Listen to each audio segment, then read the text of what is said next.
तो हमने आज टॉपिक लिया है फैक्टराइजेशन, क्लास 8 सीबीएसई का ये टॉपिक है। तो अगर हमें मान लीजिए कोई नंबर मिला है 12a² अगर इसको हमें फैक्टर करना है तो 12 के फैक्टर क्या बनेंगे? अगर प्राइम फैक्टर में कन्वर्ट करेंगे तो हो जाएगा 2 इंटू 2 इंटू 3 और a² का फैक्टर हो जाएगा a इंटू ए और b का फैक्टर हो जाएगा b। अगर मान लीजिए उसके साथ अगर आपको कोई नंबर और दिया है 15ab², तो इसका फैक्टर क्या हो जाएगा? 15 के फैक्टर हो जाएगा प्राइम में अगर कन्वर्ट करेंगे तो 3 इंटू 5, उसके बाद है मल्टीप्लाइड बाय ए और b कितनी बार है? b² है तो b इंटू बी 2 बार आ जाएगा। तो ये इसके फैक्टर्स है। हमने बाद में प्रॉब्लम लिया है 12x। अगर हम 12x को फैक्टर के फॉर्म में लिखेंगे 12x प्लस 36, तो हमें 12x को अगर फैक्टर में लिखना है तो हम लिखेंगे 2 इंटू 2 इंटू 3 इंटू एक्स। अगर हम 36 को लिखेंगे 36 का फैक्टर तो हो जाएगा 2 इंटू 2 इंटू 3 इंटू 3। तो एक्चुअली ये क्या किया है हमने 12x के फैक्टर लिखे और 36 के फैक्टर लिखे। अगर मान लीजिए 12x प्लस 36 अगर हम यहाँ फैक्टर में लिखे तो हो जाएगा 2 into 2 into 3 into x plus 2 into 2 into 3 into 3। देखिए यहाँ अगर देखेंगे तो यहाँ 2 कॉमन है, यहाँ भी 2 कॉमन है, यहाँ 2 कॉमन है, यहाँ भी 2 कॉमन है, यहाँ 3 कॉमन है, यहाँ भी 3 कॉमन है। तो ओवरऑल कॉमन कितना आ गया? 2 इंटू 2 इंटू 3 कॉमन आ गया। तो 2 इंटू 2 इंटू 3 अगर कॉमन आ गया तो अंदर क्या बच गया? यहाँ एक्स बच गया। और यहाँ से भी 2 इंटू 2 इंटू 3 अगर कॉमन आ गया तो यहाँ से क्या बच गया? 3 बच गया। तो 2 इंटू 2 4, 4 3 ज़ा 12, तो 12 कॉमन में आ गया और x प्लस 3। तो ये हमारा इसका सॉल्यूशन है। हमने नेक्स्ट प्रॉब्लम लिया है 22y माइनस 33z। अगर 22y को अगर हम प्राइम फैक्टर में लिखेंगे तो हो जाएगा 2 इंटू 11 इंटू वाई। अगर 33z को अगर लिखेंगे तो हो जाएगा 3 इंटू 11 इंटू z। तो अगर हम 22y माइनस 33z लिखते हैं तो ये हो जाएगा 2 into 11 into y minus 3 into 11 into z। तो देखिए यहाँ से 11 कॉमन आ सकता है और यहाँ से भी 11 कॉमन आ सकता है। तो 11 कॉमन आने के बाद अंदर बच गया 2 इंटू वाई, ये 2 बचा और ये y बचा माइनस 3 इंटू जेड। तो ये 22y माइनस 33 जो z है, तो ये इसके कॉमन फैक्टर हमने निकाल लिए। नेक्स्ट प्रॉब्लम लिया है 14pq प्लस 35pqr। अगर 14pq की बात करें तो 14pq को हम लिख सकते हैं 2 into 7 into p into q। अगर 35pqr की बात करें 35pqr, 35 का क्या आ जाएगा? प्राइम फैक्टराइजेशन ये आ जाएगा 5 into 7 into p into q into r। तो देखिए अगर हम कॉमन की बात करें तो देखिए यहाँ 7 है तो यहाँ भी 7 है, यहाँ p है तो यहाँ भी p है, यहाँ q है तो यहाँ भी q है। तो यानी कि ओवरऑल हमारा कॉमन क्या आ गया? तो अगर हम 14pq माइनस 35pqr अगर इसकी बात करते हैं तो कॉमन क्या आ गया? 7p एंड q आ गया, 7pq। तो 7pq अगर बाहर आ गया तो यहाँ क्या बच गया? 2। तो यहाँ हमने 2 लिखा, क्या है उसके बाद माइनस है तो माइनस लिखा। उसके बाद क्या बचा है? 5 बचा है और r बचा है तो 5r। तो ये हमारा ओवरऑल इसका आंसर है 14pq प्लस 35pqr का या कॉमन फैक्टर लेने के बाद। हमने नेक्स्ट प्रॉब्लम लिया है 2x 3x² एंड 4। हमें इसमें अगर कॉमन फैक्टर निकालना है तो 2x को हम लिख सकते हैं 2 मल्टीप्लाइड बाय x। 3x को अगर लिखना है तो 3x को हम लिख सकते हैं 3 into x into x and 4 को अगर लिखना है तो हम लिख सकते हैं 2 इंटू 2। तो देखिए अभी इस केस में क्या हो गया कि अगर हम तीनों नंबर की बात करें तो देखिए यहाँ आपको क्या मिल रहा है? आपको यहाँ x मिल रहा है, यहाँ भी x मिल रहा है, यहाँ 2 मिल रहा है, यहाँ भी 2 मिल रहा है। लेकिन अगर तीनों में अगर हम देखें तो तीनों में कुछ भी कॉमन नहीं आ रहा है। तो तीनों का कॉमन फैक्टर क्या आ जाएगा? तो तीनों का कॉमन फैक्टर अगर मैं इसको मल्टीप्लाइड बाय 1 करते, इसको मल्टीप्लाइड बाय 1 करते, इसको मल्टीप्लाइड बाय 1 करते, तो जो कॉमन फैक्टर है इन तीनों का तो क्या आ जाएगा? 1 आ जाएगा। क्योंकि तीनों में मान लीजिए मैक्सिमम 1 कॉमन आ सकता है, इससे ज़्यादा कुछ भी नहीं आएगा। हमने प्रॉब्लम लिया है 7x माइनस 42। तो 7x का फैक्टर क्या आ जाएगा? 7 मल्टीप्लाइड बाय x आ जाएगा। अगर 42 का फैक्टर लेते हैं तो हो जाएगा 7 इंटू 6 आ जाएगा। अगर हम 7x माइनस 42 करते हैं तो ये हो जाएगा 7 multiplied by x minus 7 multiplied by 6। तो इस केस में क्या हो जाएगा? इस केस में देखिए, इस केस में यहाँ में 7 कॉमन है, यहाँ भी 7 कॉमन है। अगर हम इस 7 को बाहर निकाल के कॉमन निकालते हैं तो अंदर क्या बचा? तो यहाँ x बचा माइनस उसके बाद यहाँ 6 बचा। तो ये इसका आंसर है 7x माइनस 42 का ये कॉमन फैक्टर आ गया। हमने नेक्स्ट प्रॉब्लम लिया है 20l² m plus 30al m। तो 20 अगर l² m को अगर हम प्राइम फैक्टर में लिखेंगे तो ये हो जाएगा 2 into 2 into 5 into l into l into m। और 30al m को अगर हम लिखते हैं तो ये हो जाएगा 2 into 3 into 5 into a into l into m। तो देखिए अगर हम कॉमन निकालने की बात करें तो यहाँ से 2 कॉमन आ जाएगा, यहाँ से भी 2, यहाँ से 5, यहाँ से भी 5, यहाँ से l है तो यहाँ से भी l है, यहाँ से m है तो यहाँ से भी m है। तो अगर हम 20l² m minus 30al m अगर इसको लिखते हैं तो कॉमन आ जाएगा 2, फिर उसके बाद 5, उसके बाद आएगा l, उसके बाद है m, उसके बाद यहाँ का बचा 2 बचा और l बचा, तो यहाँ हमने लिखा 2l, यहाँ बचा 3 इंटू l, तो ये क्या बचा -3a बचा। अगर हम इसको ओवरऑल लिखते हैं तो 2 5 10, तो 10lm आ जाएगा कॉमन में बाहर, फिर हो जाएगा 2l माइनस 3 है। तो ये इसका आंसर है 20l² m minus 30al m। तो ये इसका आंसर आ जाएगा। नेक्स्ट प्रॉब्लम लिया है 5x² y माइनस 15xy²। तो अगर हम 5x² y को प्राइम फैक्टर में लिखे तो ये जाएगा 5 into x into x into y आ जाएगा, और 15xy² को लिखेंगे तो ये जाएगा 3 into 5 into x into y आ जाएगा। तो देखिए यहाँ से 5 कॉमन है और यहाँ भी 5 कॉमन है, यहाँ x कॉमन है, यहाँ भी x कॉमन है, यहाँ y कॉमन है, यहाँ भी y कॉमन है। तो अगर हम इसको यहाँ लिखते हैं overall 5x² y minus 15xy², overall क्या आ गया कॉमन 5xy, तो ये 5 into x into y common आ गया। अंदर क्या बचा, यहाँ x बचा माइनस, यहाँ क्या बचा 3 बचा और y बचा, तो ये क्या हो गया 3 और माइनस y 3y बचा, ये हो गया 5xy into x minus 3y। तो ये ओवरऑल वैल्यू आपकी बच गई है अंदर 5x² y माइनस 15xy²। तो ये आपकी ओवरऑल वैल्यू बच जाएगी। हमने प्रॉब्लम लिया है तो x² plus xy plus 8x plus 8y, इसको हमें फैक्टराइज करना है। तो इसके क्या करेंगे, हम इसके 2 टर्म बनाएंगे। तो दो टर्म बनाने के बाद मान लीजिए इन दोनों टर्म में से अगर हमने x कॉमन निकाला तो ये क्या हो जाएगा x प्लस यहाँ बचेगा y, और इन दोनों टर्म में से अगर हम यहाँ से 8 कॉमन निकाले तो हो जाएगा 8 common into bracket x plus y. तो देखिए यहाँ से भी क्या हो सकता है, इस ब्रैकेट में से xy, इस ब्रैकेट में से इस टर्म में से xy आ सकता है। तो हो गया 8 प्लस xy, ब्रैकेट से बाहर आ गया, तो यहाँ ये टर्म बचा है x और यहाँ ये टर्म बचा है 8। तो ये आपका ओवरऑल इसका आंसर है। हमने प्रॉब्लम लिया है 15xy minus 6x plus 5y minus 2। तो इसको भी हमें फैक्टराइज करना है। तो इसके भी हम क्या करेंगे, तो 2 टर्म बनाएंगे। तो 2 टर्म बना के देखिए यहाँ से क्या निकल सकता है, तो इसको अगर हम 15xy को लिख सकते हैं 3 into 5 into x into y, और माइनस 6x को लिखेंगे 2 इंटू 3 इंटू x लिखेंगे। तो अगर हम ओवरऑल ऐसे लिखते हैं तो ओवरऑल लिखने के बाद क्या हो जाएगा, यहाँ से आप 3 कॉमन ले सकते हैं, यहाँ से भी 3 कॉमन ले सकते हैं, यहाँ से x कॉमन ले सकते हैं, यहाँ से भी x कॉमन ले सकते हैं। तो ओवरऑल ये वैल्यू क्या हो जाएगा, 3x तो बाहर आ जाएगा, कॉमन है, अंदर क्या बचा 5y, तो 5y माइनस 2 बचेगा।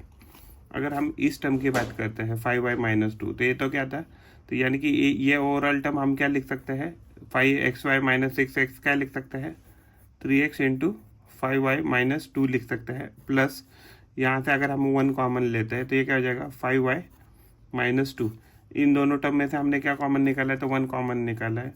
तो ये हमारा टर्म है 5y माइनस 2, ये भी हमारा टर्म है 5y माइनस 2। तो इसको हम कॉमन लेते हैं 5y माइनस 2, और फिर ये अंदर आपको टर्म मिलेगा, ये बचेगा ये 3x, और अंदर बचेगा ये +1। तो ये आपका ओवरऑल वैल्यू है कि जो हमने पूछा गया था 15xy minus 6x plus 5y minus 2। तो उसको फैक्टर आने के बाद हो जाएगा 5y first bracket 5y minus 2 and second bracket 3x plus 1। Next problem लिया है x² प्लस 8x प्लस 16। तो एक्चुअली ये क्या है, ये हमारे पास एक रहता है आइडेंटिटी a प्लस b का ब्रैकेट स्क्वायर करेंगे तो ये आ जाएगा a² plus 2ab plus b², ऐसे आइडेंटिटी है हमारे पास।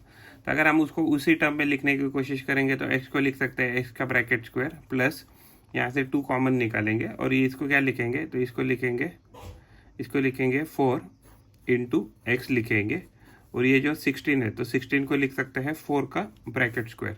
तो इसकी वजह से क्या हो जाएगा, अगर हम इस टर्म के साथ यानी कि a+b के स्क्वायर के साथ अगर कंपेयर करेंगे तो हमें क्या मिल जाएगा, तो ये x+4 का ब्रैकेट स्क्वायर करने के बाद हमें क्या वैल्यू मिलेगा, तो ये वैल्यू हमें मिलेगा x² + 8x + 16। अगर हमने ये टर्म इसके साथ कंपेयर किया तो हमें क्या मिलेगा, x+4 ब्रैकेट स्क्वायर का क्या मिलेगा, x² + 8x + 16। तो ये इसका आंसर। प्रॉब्लम लिया 4y² - 12y + 9। तो एक्चुअली अगर ये दूसरा आइडेंटिटी होता है a - b का, अगर हम ब्रैकेट स्क्वायर करते हैं तो ये मिल जाएगा हमें a² - 2ab + b²। तो वैसे ही अगर हम इस टर्म को लिखेंगे तो इसको लिख सकते हैं 2y का